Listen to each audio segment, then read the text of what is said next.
fourth heading in figure 6.26 okay ಅವನೇ diagram ಕೊಟ್ಟಿದ್ದಾನೆ ಅದರಲ್ಲಿ ಏನೇನು ಕೊಟ್ಟಿದ್ದಾನೆ ನೋಡ್ರಲ್ಲಿ ಓಕೆ ಈಗ ಇಲ್ಲಿ ಬರ್ಕೊಂಬರೋಣ ಗಿವನ್ ಬಂದ್ಬಿಟ್ಟು ಓಕೆ ಗಿವನ್ ಏನು A B parallel to C D ಅಂತ ಕೊಟ್ಟಿದ್ದಾನೆ ಓಕೆ ಆಮೇಲೆ ಏನು ಕೊಟ್ಟಿದ್ದಾನೆ ಆಂಗಲ್ ಎ ಪಿ ಕ್ಯೂ ಬಂದ್ಬಿಟ್ಟು 50 ಡಿಗ್ರಿ ಅಂತ ಕೊಟ್ಟಿದ್ದಾನೆ ಆಮೇಲೆ ಏನು ಪಿ ಆರ್ ಡಿ ಬಂದು 127 ಅಂತ ಕೊಟ್ಟಿದ್ದಾನೆ angle P R D is equal to ಏನು 127 ಡಿಗ್ರಿ ಕೊಟ್ಟಿದ್ದಾನೆ ಈಗ ಏನು ಫೈಂಡ್ ಮಾಡ್ಬೇಕು ನಾವು to find X and Y X ಕಂಡುಹಿಡಿಬೇಕು ಅದೇ ರೀತಿ ವೈ ಕೂಡ ಫೈಂಡ್ ಔಟ್ ಮಾಡೋದು ಓಕೆನಾ ಈಗ ಪ್ರೂಫ್ ನೋಡ್ರಿ ಓಕೆ ಈಗ ನೀವು ನೋಡಿದ್ರೆ ಎಕ್ಸ್ ಕಂಡುಹಿಡಿಬೇಕು ಓಕೆ ನಿಮಗೆ ಬೇಸಿಕ್ ಗೊತ್ತಿದ್ರೆ ಓಕೆ ನಿಮಗೆ ಜೆಡ್ ಶೇಪ್ ಆ್ಯಂಗಲ್ಲು ಈಕ್ವಲ್ ಇರ್ತಾವಂತ ಗೊತ್ತಾಗಬೇಕು ಆ ಜೆಡ್ ಹಿಂಗನ ಇರ್ಬೋದು ಇಲ್ಲ ಲೈಕ್ ಈ ಥರನ ಇರ್ಬೋದು ಓಕೆ ಇಲ್ಲಾಂದರೆ ಈ ಥರನ ಇರ್ಬೋದು ಓಕೆನಾ ಈಗ ನೀವು ನೋಡಿದ್ರೆ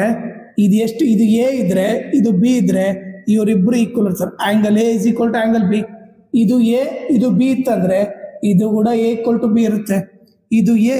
ಇದು ಬಿ ಇದ್ರೆ ಇದು ಕೂಡ ಎ ಈಕ್ವಲ್ ಟು ಬಿ ಇರುತ್ತೆ ಓಕೆ ಜೆಡ್ ಶೇಪ್ ಆ್ಯಂಗಲ್ಸ್ನ ಆಲ್ಟರ್ನೇಟ್ ಇಂಟೀರಿಯರ್ ಆ್ಯಂಗಲ್ಸ್ ಅಂತ ಹೇಳ್ತಾರೆ ಆ ಜೆಡ್ ಹಿಂಗನ ಇರ್ಬೋದು ಇಲ್ಲ ಉಲ್ಟಾ ಇರ್ಬೋದು ಲೈಕ್ ಅದು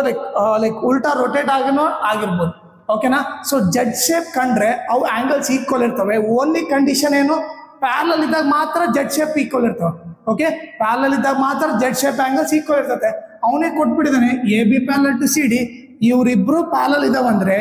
ಜೆಡ್ ಶೇಪ್ ಆ್ಯಂಗಲ್ ಈಕ್ವಲ್ ಇರ್ತದೆ ಈಗ ನೀವು ನೋಡಿದ್ರೆ ಜೆಡ್ ಶೇಪ್ ಕಾಣ್ತಿದ್ದಾನ ಇದು 50 ಡಿಗ್ರಿ ಇದು ಎಕ್ಸ್ ಅಂದ್ರೆ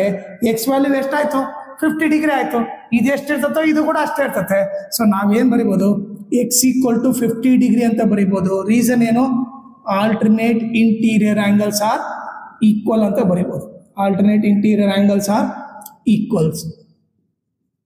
okay so alternate interior angles ಅಂದರೆ ಈಕ್ವಲ್ ಇರ್ಬೇಕಂತಂದ್ರೆ ಏನು ಕಂಡೀಷನ್ನು ಪ್ಯಾರಲಲ್ ಇರಬೇಕು ಇಲ್ಲಿ ಪ್ಯಾರಲಲ್ ಕೊಟ್ಟಿದ್ದಂತಾನೆ ಏನದು A B parallel to C D ಕೊಟ್ಟಿರೋದ್ರಿಂದ alternate interior angles are equal X value ಇದು 50 ಅಂದರೆ ಇದು ಕೂಡ 50 ಆಯಿತು X shape like Z shape angles equal X equal to 50 ಅಂತ ಬರಲಿ ಎಕ್ಸ್ ವ್ಯಾಲ್ಯೂ ಗೊತ್ತಾಯಿತು ಓಕೆ ಈಗ ನೆಕ್ಸ್ಟು ವೈ ಕಂಡಿಬೇಕಂದ್ರೆ ಯಾವ ಥರ ಮಾಡ್ಬೇಕು ನೋಡ್ರಿ ಈಗ ನೀವು ನೋಡಿದ್ರೆ ಇದು 127 ಅಂತ ಕೊಟ್ಟಿದ್ದಾನೆ ಓಕೆ ಈಗ ಇದನ್ನು ನಾನು ಎ ಅಂತ ಕರಿತೀನಿ ಅನ್ಕೊಳ ಇದನ್ನೇನಂತ ಕರೆಯೋಣ ಎ ಅಂತ ಕರೆದ್ರೆ ಓಕೆ ಈಗ ನೋಡ್ರಿ ನಾನು ಬೇಕಿರೋ ಬರ್ತೀನಿ ಲೆಟ್ ಆ್ಯಂಗಲ್ ಏನಿದು P R Q let angle P R ಕ್ಯೂನ ಎ ಅಂತ ಕರಿತೀನಿ ಎ ಅಂತ ಕರೆದ್ರೆ ಈಗ ನೋಡ್ರಿ ಒಂದು ಸ್ಟ್ರೇಟ್ ಲೈನ್ ಇದೆ ಅಂದರೆ ಟೋಟಲ್ ಆ್ಯಂಗಲ್ ಎಷ್ಟು 180 ಇರುತ್ತಾನೆ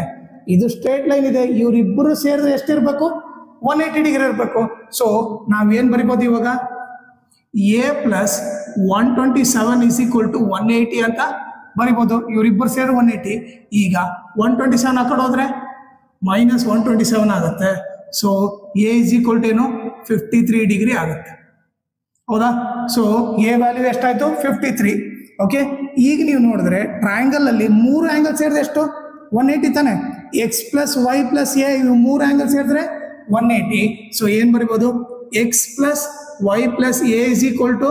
180 ಡಿಗ್ರಿ ಬರಿಬೋದು ಓಕೆ ಇವ್ರು 3 ಆ್ಯಂಗಲ್ ಸೇರಿದ್ರೆ 180 ರೀಸನ್ ಏನು sum of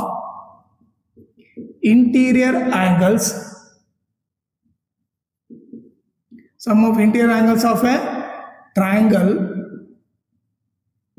is 180 degree okay ಈಗ ಎಕ್ಸ್ ವ್ಯಾಲ್ಯೂ ಎಷ್ಟು ಎಕ್ಸ್ ವ್ಯಾಲ್ಯೂ ಇಲ್ಲಿ ಕಂಡುಹಿಡಿದ್ವಿ ಎಕ್ಸ್ ವ್ಯಾಲ್ಯೂ ಎಷ್ಟು 50 ಡಿಗ್ರಿ ಓಕೆ ವೈ ವ್ಯಾಲ್ಯೂ ಗೊತ್ತಿಲ್ಲ ಎ ವ್ಯಾಲ್ಯೂ ಗೊತ್ತಾನೆ ಎ ವ್ಯಾಲ್ಯೂ ಎಷ್ಟು 53 ಇಸ್ ಈಕ್ವಲ್ ಟು 180 ಈಗ 50 ಪ್ಲಸ್ 53 ಎಷ್ಟಾಯಿತು 103 ಆಯಿತು 103 plus Y is equal to 180 Y is equal to 180 minus 103 ಎಷ್ಟಾಗುತ್ತೆ 77 ಡಿಗ್ರಿ ಆಗುತ್ತೆ ಓಕೆ ಸೊ ಈಗೇನು ಎಕ್ಸ್ ವ್ಯಾಲ್ಯೂ ಎಷ್ಟು ಬಂತು 50 ಡಿಗ್ರಿ ವೈ ವ್ಯಾಲ್ಯೂ ಬಂದು 77 ಆಗುತ್ತೆ ಓಕೆನಾ ಸೊ ನೀವು ಈ ಥರ ಮಾಡಿಬಿಟ್ರೆ ನಿಮಗೆ ಬೇಸಿಕ್ ಇವು ಗೊತ್ತಿದ್ರೆ ಆಲ್ಟರ್ನೇಟ್ ಇಂಟೀರಿಯರ್ ಆ್ಯಂಗಲ್ಸ್ ಅಂದ್ರೆ ಏನಂತ ಗೊತ್ತಿದ್ರೆ ನೀವು ಈಸಿಯಾಗಿ ಇದನ್ನು ಸಾಲ್ವ್ ಮಾಡ್ಬೋದು